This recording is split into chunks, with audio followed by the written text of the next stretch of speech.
Une fille s'est mariée à un sans-abri. Tout le monde disait qu'elle était devenue folle, mais son action a complètement changé sa vie.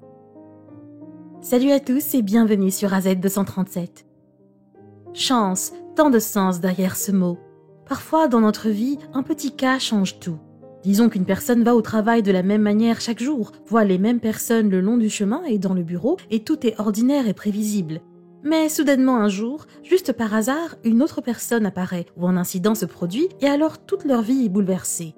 Cela semblerait être une rencontre accidentelle, mais pourrait signifier le début d'une toute nouvelle vie. C'est ce qui s'est passé avec les gens dans notre histoire aujourd'hui. Regardons leur histoire.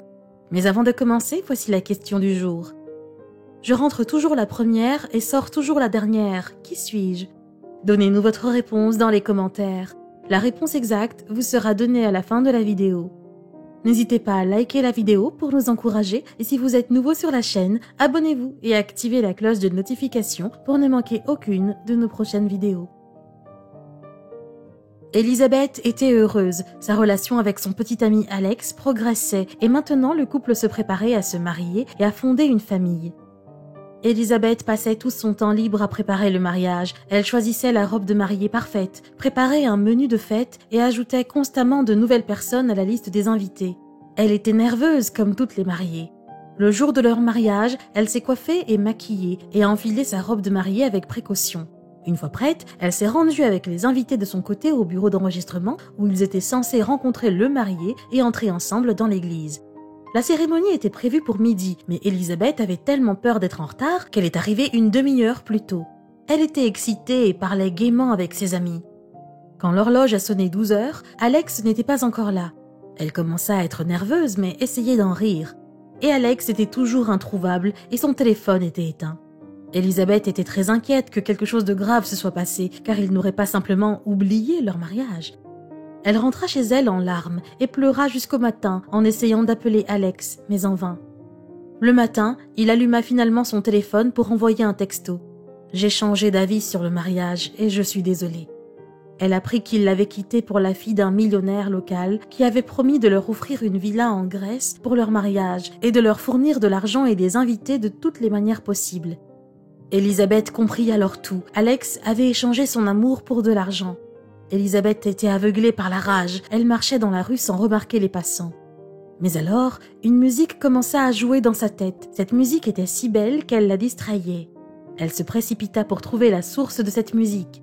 Un homme se tenait au coin de la rue et jouait de la guitare de façon si charmante qu'elle oublia complètement tous ses problèmes et ses chagrins et apprécia silencieusement la musique. En s'approchant, elle put voir qu'il était beau avec l'air gentil et qu'il y avait devant lui un chapeau haut de forme dans lequel les gens plaçaient des pièces de monnaie pour son talent. Elisabeth regarda à l'intérieur mais ne vit qu'une petite poignée de petites pièces de monnaie. Elle décida de remercier sincèrement le musicien et sortit un gros billet de son portefeuille pour le mettre dans le chapeau. Elle s'attendait à voir un sourire avide sur son visage à la vue d'un tel argent, mais il la regarda juste avec reconnaissance et murmura merci sans lâcher la guitare. Il était clair qu'il ne faisait pas cela pour l'argent, mais plutôt pour son propre plaisir. Elisabeth resta longtemps à écouter la musique sous le charme, puis rentra tranquillement chez elle. À partir de ce moment-là, elle arrêta de ruminer sur l'échec de son projet de mariage et chercha plutôt la musique qu'elle avait entendue ce jour-là. Elle s'apprêtait à partir, frustrée, lorsqu'une mélodie familière résonna à nouveau dans sa tête et il s'avéra qu'il avait changé d'endroit. C'était un vendredi soir et toute une foule de gens se tenait autour du musicien, l'encourageant avec enthousiasme à continuer et l'argent coulait à flot dans son chapeau en faisant un bruit constant de cliquetis comme s'il chantait avec le musicien. Comme il se faisait tard, l'homme commença à remballer sa guitare. Soudain, une Jeep noire s'arrêta en hurlant près du trottoir et le fit presque tomber. Puis, un groupe de jeunes hommes ivres dégringola du véhicule. Ils se moquèrent de lui et lui demandèrent de donner un concert juste pour eux. L'un d'entre eux lui arracha la guitare des mains et tira sur les cordes, ce qui les fit craquer. Puis, il écrasa l'instrument sur le sol, le brisant. Ainsi, le musicien se précipita sur l'offenseur. Elisabeth avait vu tout ce qui s'était passé et se précipita pour aider le pauvre homme avec un tas d'autres spectateurs. Les intervenants étaient plus nombreux qu'eux, ils sont donc rapidement remontés dans leur voiture et sont partis. Elisabeth courut vers le musicien battu, gisant sur le sol, et commença à essuyer son visage. Mais dès qu'il reprit conscience, la première chose qu'il fit fut de se précipiter vers les restes de sa guitare. Quand il vit que rien ne pouvait être restauré, il se mit à pleurer. Elisabeth le remit sur pied et l'amena chez elle. Elle lui donna du thé et lui fit un lit sur le canapé. Ce soir-là, il lui raconta l'histoire de sa vie. Il s'appelait Matt, venait d'un petit village. Son père était un voleur et il ne l'avait vu que quelques fois de toute sa vie, car il était en prison la plupart du temps. Matt tomba amoureux de la musique en arrivant en ville. Il espérait entrer dans une école de musique, mais il n'en avait pas les moyens. Alors, il commença à errer dans la ville à la recherche d'un travail. Il obtint un emploi comme serveur dans un café où un groupe célèbre se produisait. Un soir, à la fin de la soirée, le guitariste défia les invités de jouer sa chanson mieux que lui-même, et s'il réussissait, il donnerait à cette personne sa guitare coûteuse. Matt, sans hésiter, monta sur scène et joua de telle manière que le public l'ovationna. Le guitariste lui donna sa nouvelle guitare Yamaha très chère et la dédicaça. C'est avec cette guitare que Matt commença à jouer dans les rues de la ville pour gagner sa vie. Elisabeth comprit combien cet instrument de musique lui était cher.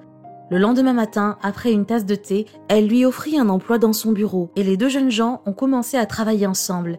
Elisabeth, qui aimait déjà Matt, le laissa vivre dans son appartement. Il avait aussi des sentiments très forts pour elle. Un jour, il décida de tenter sa chance et acheta un billet de loterie, le mit simplement dans sa poche et l'oublia. Un matin, Elisabeth était pressée d'aller au travail et alors qu'elle traversait la route, elle fut victime d'un accident de circulation. Elle fut immédiatement hospitalisée en soins intensifs et les médecins se battaient pour sa vie. Mais une opération coûteuse était nécessaire pour laquelle ni Elisabeth ni Matt n'avaient les moyens. Matt se rendit désespérément dans des banques et des organismes de crédit, mais personne ne voulait lui accorder de prêt. Il ne savait pas quoi faire jusqu'à ce qu'il trouve accidentellement le billet de loterie dans sa poche. Quelle surprise ce fut d'apprendre que son billet avait les numéros gagnants.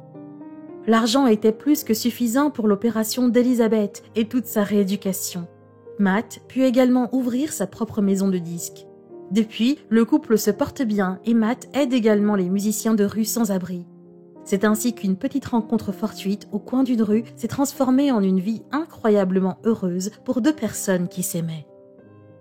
Quelle est votre opinion au sujet de cette histoire ? Dites-le nous dans les commentaires. Et maintenant, la réponse à la question du jour.